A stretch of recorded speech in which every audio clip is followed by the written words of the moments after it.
आज बहुत थकी हुई लग रही हो, क्या हुआ? हाँ, तबीयत कुछ ठीक नहीं है। कल बारिश में भीग गई थी, जुकाम भी हो रखा। तभी बिंदिया की मौसी ने चिल्लाते हुए कहा, तंत्र तंत्र का प्रयोग किया है किसी ने हमारी बेटी पर। तंत्र का, सुन रहे हैं सब? तंत्र। कहते हैं कि विवाह के दौरान दंपति अर्थात वो समय जब माला बदल होता है या 7 फेरे होते हैं या सिंदूरदान से लेकर दुल्हन विदाई तक की रस्म का जो समय होता है, वो समय बहुत ही संवेदनशील होता है। अरे ई का कर रही है रे? हे बिंदिया, हे बिंदिया, हमार बिटिया, ई ना कर। ए बिंदिया।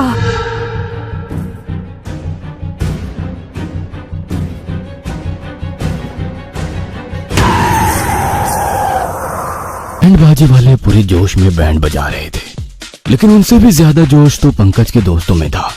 नए गाने, फिर पुराने गाने, फिर से नए गाने की फरमाइश हो रही थी और पंकज के दोस्तों के पांव उन गानों के बोल पर थिरक रहे थे और कुछ तो अपने मुंह से गानों को गा भी रहे थे।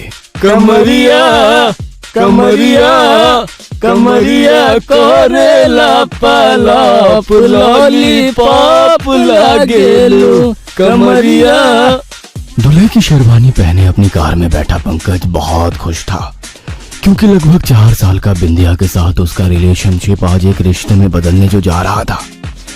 उधर बिंदिया आईने के सामने संवर रही थी, कान में झुमके, नाक में नथनी, पाँव में पायल, आंखों में काजल और लाल जोड़ा।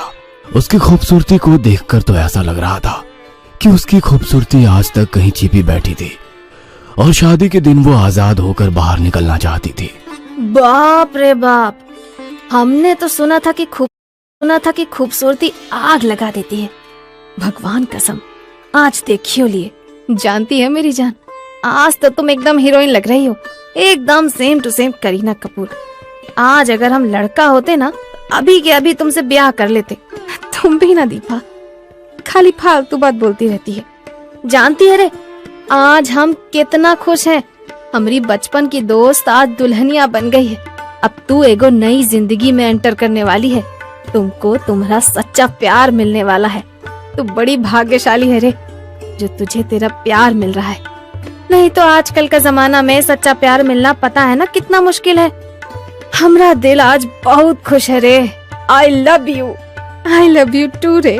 बारात बिंदिया के दरवाजे पर लग गई थी। दीपा और बिंदिया ऊपर वाले कमरे से बारात को देख रहे थे। आतिशबाजी होने लगी थी। आसमान पर जाकर पटाखे इतनी सुंदर रोशनी और डिजाइन बना रहे थे कि सभी का ध्यान उस पर था, लेकिन बिंदिया का ध्यान बारात पर कम, पंकज पर ज्यादा था। पटाखों की रोशनी खामोश हुई। बारातियों का ध्यान अब पूरी तरह शादी के मेन्यू पर था। कोई पनीर टिक्का दबा रहा था, तो कोई अपना प्रेम चिकन टिक्का पर बरसा रहा था। कोई गोलगप्पे के पानी में खोया था, तो कोई चिकन लेग पीस की खोज में ऐसे लगा था जैसे कोई महात्मा सत्य की खोज में लगे रहते हैं। स्टेज पर माला पहनाने के समय भी खूब हंसी मजाक होने लगा। बिंदिया ने पंकज को जैसे ही वरमाला पहनाना चाहा, उसके दोस्तों ने उसे पकड़कर काफी ऊंचा उठा लिया और जोर जोर से हंसने लगे। बेचारी बिंदिया को बहुत गुस्सा आया। उसने दीपा की ओर देखा। दीपा ने उसका हाथ पकड़ा और स्टेज से उतरने की एक्टिंग करने लगी, लेकिन तभी पंकज की आवाज बिंदिया के कानों में आई, बिंदिया आई लव यू। बिंदिया ने पीछे मुड़कर देखा तो पंकज स्टेज पर घुटनों के बल बैठा था और उसने वरमाला को कुछ इस तरह से पकड़ रखा था जैसे कि उसने हाथ में गुलाब का फूल लिया हो और प्रपोज के लिए बैठा हो। उसे देखकर बिंदिया जोर जोर से हंसने लगी। पूरे 5 मिनट तक वो हंसती रही। 5 मिनट तक उसका हंसना नॉर्मल ही था, लेकिन वो तो हंसती रही जोर जोर से, बहुत जोर से। अब बिंदिया, क्या हुआ है तुमको? बिंदिया ने पंकज की ओर ऐसे देखा जैसे कि वो उसे जानती ही नहीं, उसे वो पहली बार देख रही हो। क्या हुआ बिंदिया, तुम हमको ऐसे टुकुर टुकुर काहे देख रही हो?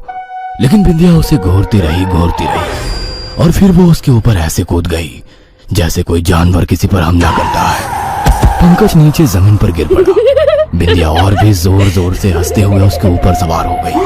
अजीब भयानक लग रही थी उसकी हंसी। शादी का वो माहौल एकदम से बदल गया था। सभी के चेहरे पर डर ने दस्तक दे दी थी। किसी को समझ नहीं आ रहा था कि अचानक बिंदिया को क्या हो गया है। बिंदिया की माँ, चाची, बुआ सभी का दिल जोर जोर से धड़क रहा था। वो बिंदिया बिंदिया पुकार रही थी। तभी बिंदिया ने उनकी ओर घूर कर देखा और उसने अपने नाक में पहनी नथुनी को जोर से खींचना शुरू कर दिया। अरे ई का कर रही है रे? ए बिंदिया, ए बिंदिया, हमार बिटिया, ई ना कर। ए बिंदिया। बिंदिया की पूरी नाक लहूलुहान हो गई थी। खून की बूंदें पंकज की शेरवानी पर गिर रही थी। वह बिंदिया की गिरफ्त से निकलना चाहता था, लेकिन लाख कोशिश के बावजूद भी यह संभव नहीं हो रहा था। अचानक बिंदिया पंकज की छाती से उतरी और जमीन पर लेटने लगी। उसके बाद वो ऊपर उठी और हाथ और पैरों के सहारे पीछे की ओर तीर की तरह झुककर चलने लगी, बहुत तेजी से। इस तरह उसे चलता देख सभी की सांसें रुक गई थी। बैंड बाजे वाले तो अपना सारा सामान वहां छोड़कर भाग गए थे। कुछ देर बाद बिंदिया ने उल्टा चलना छोड़ा, लेकिन उसके बाद उसका शरीर हवा में ऊपर की ओर उठने लगा। उसे देखकर ऐसा लग रहा था कि वो ऊपर उड़ रही हो। बिंदिया ने अब हंसना बंद कर दिया था और वो जोर जोर से रोने लगी।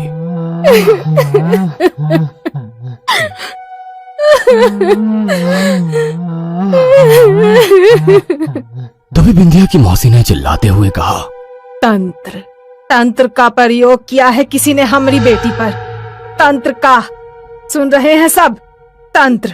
अरे हम इसको कितना कहे थे कि जब तक सिंदूर दान नहीं हो जाता लोहा का कोई सामान अपने पास रखे, लेकिन लगता है ये भूल गई। ये आजकल की पीढ़ी भी ना कुछ बुझबे नहीं करती है। अरे तंत्र बहुत होता है इस समय। अब हमारी बच्ची का क्या होगा? हाँ? क्या होगा मेरी बच्ची का? बिंदिया की मौसी ये कहकर बिंदिया की माँ को पकड़कर रोने लगी। दीपा को तो कुछ समझ में नहीं आ रहा था कि अचानक से ये सब क्या हो गया। पंकज उठने की कोशिश तो कर रहा था, लेकिन वो उठ नहीं पा रहा था। वो तो बस अपनी बिंदिया को एकटक देखता जा रहा था। कहते हैं कि विवाह के दौरान दंपति, अर्थात वो समय जब माला बदल होता है या 7 फेरे होते हैं या सिंदूर दान से लेकर दुल्हन विदाई तक की रस्म का जो समय होता है, वो समय बहुत ही संवेदनशील होता है। उस समय मंडप में या वरमाला के स्टेज पर संदिग्ध और अनावश्यक लोग और परिवार की ईर्ष्यालु महिलाओं और दोस्तों रिश्तेदारों को दूर रखना चाहिए, क्योंकि इसी समय कुछ लोग जलन के मारे या किसी पुरानी दुश्मनी को निकालने के लिए तांत्रिक क्रिया करते हैं।